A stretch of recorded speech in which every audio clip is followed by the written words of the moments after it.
1800 साल। लोगों से बात हुई तो उन्होंने कहा, जिन्हें जानकारी नहीं थी, उन्होंने कहा कि फिर तुमने बपतिस्मा क्यों लिया यीशु मसीह के नाम का?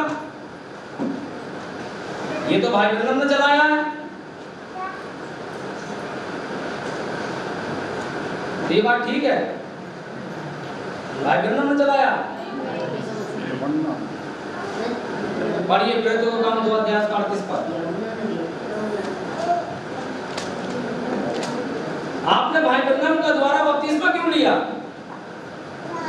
पढ़िए। पतरस ने उनसे कहा मन फिराओ और तुम में से हर एक अपने अपने पापों की क्षमा के लिए यीशु मसीह के नाम से बपतिस्मा ले तो तुम पवित्र आत्मा का दान पाओगे। हालेलुया। कितने लोगों ने लिया मैं दिखाऊंगा। क्योंकि ये प्रतिज्ञा तुम और तुम्हारी संतानों और उन सब दूर दूर के और हिंदुस्तान, पाकिस्तान, इंग्लैंड में रहने वाले लोगों के लिए है, उन दूर दूर देश के रहने वाले के लिए भी है, जिनको प्रभु हमारा परमेश्वर अपने पास बुलाएगा। उसने बहुत और बातों से भी गवाही दे देकर समझाया कि अपने आप को इस टेढ़ी जाति से बचाओ। अतः जिन्होंने उसका वचन ग्रहण किया उन्होंने बपतिस्मा लिया और उसी दिन 3000 मनुष्यों के लगभग 3000 मनुष्यों के उनमें मिल गए।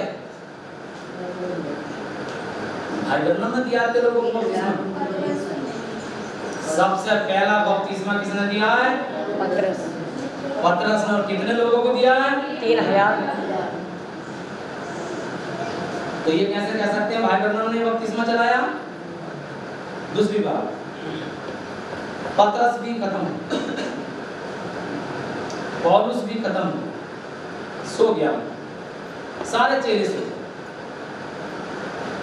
और ये बपतिस्मा देने वाले मान लीजिए नहीं रहे।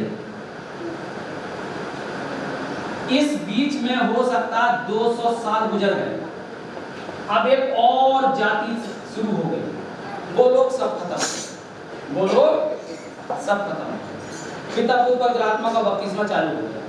झंडे के नीचे जैसे भी छिड़काव के बपतिस्मे चालू हो। अब 1800 साल तक, अब मान लीजिए कि भाई ब्रह्म कब आए और उन्होंने सेवकाई कब शुरू की? आप उनकी लिटरेचर में, उनके सब चीज में देख सकते हैं। मैं तो सिर्फ 1960 लिख रहा हूं बस। इसका मतलब इससे मैंने और कम कर दिया, मैंने सिर्फ 200 साल रोके हैं और 1800 साल 1800 साल तक सेवा कार्य बंद हो गया, कोई बपतिस्मा ही नहीं हुआ।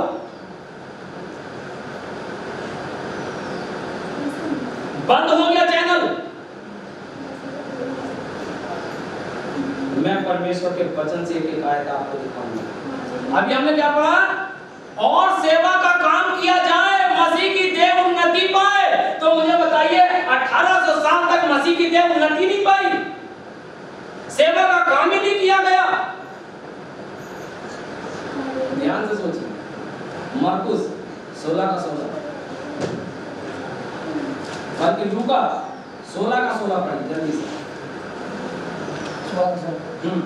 व्यवस्था, हाँ पहले एक में पढ़ो एक बार और।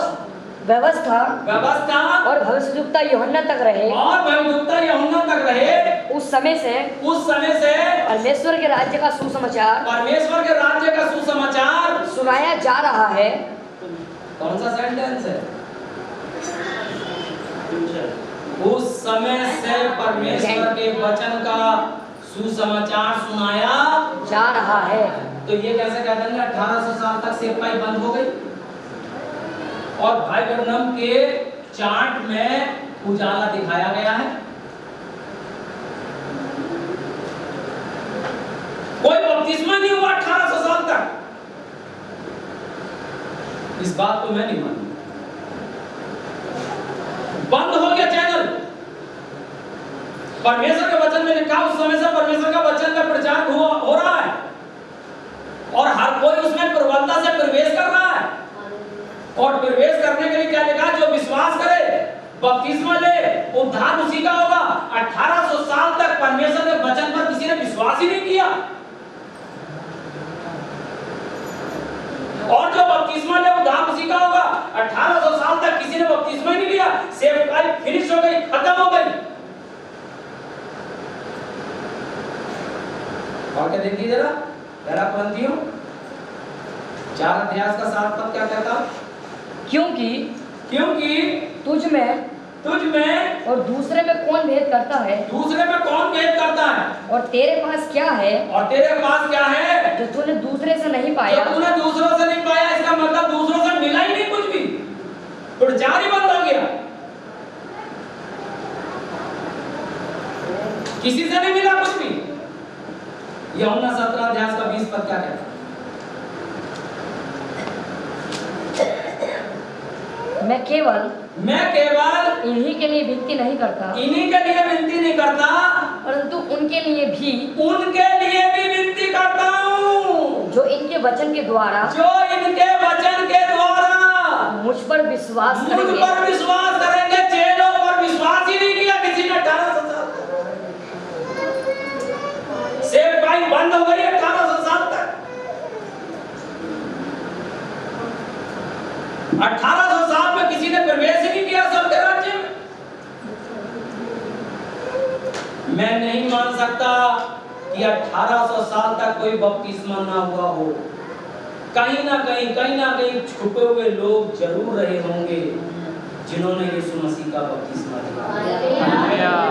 हालेलुया। ऐसा कैसे कह सकते हैं? क्या उसने चैनल बंद कर दिया? अरे बड़े पद है मेरे पास।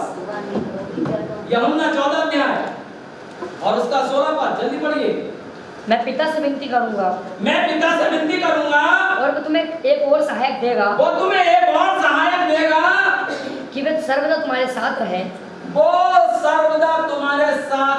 ऑलवेज, हमेशा तुम्हारे साथ रहे। तो 1800 साल कहां चले गए हमेशा में? मैं तुम्हें एक और सहायक दूंगा, अर्थात सत्य का आत्मा, जो हमेशा तुम्हारे साथ रहे। तो 1800 साल तक वो साथ नहीं रहा क्या? उसने बाहर रुक कर छलांग 1900 में मारी जा करके। या तो लिखा सर्वदा तुम्हारे साथ रहे, हमेशा तक तुम्हारे साथ रहे। कहीं ना कहीं मिस्टेक नहीं आ रही है क्या? मिस्टेक आ रही है। और दूध का दूध और पानी का पानी परमेश्वर का वचन। और देखते हैं, पढ़िए, डायरेक्टर का काम किया ना, ध्यान किसका पास? दूध का दूध और पानी का पानी करेगा ये। 3:21 एलिया कभी अन्य जाति में से नहीं आएगा। और उनसे बोलो कि अगर आप एलिया को परदेसी बता रहे हैं तो बाइबल में से एक भी पद यह सत्यापित करके दिखाइए कि एलिया अन्य जाति है। एलिया इस्राएलियों के लिए है। परमेश्वर ने हमें उद्धार का द्वार पौलुस को बना के भेजा है और 5 प्रकार की सेवकाई अन्य जाति के लिए रखी है। एलिया जरूर आएगा, लेकिन इस्राएलियों के लिए आएगा भयानक दिन के आने से पहले, और वो इस्राएलियों के मन को यीशु मसीह की ओर फेरेगा।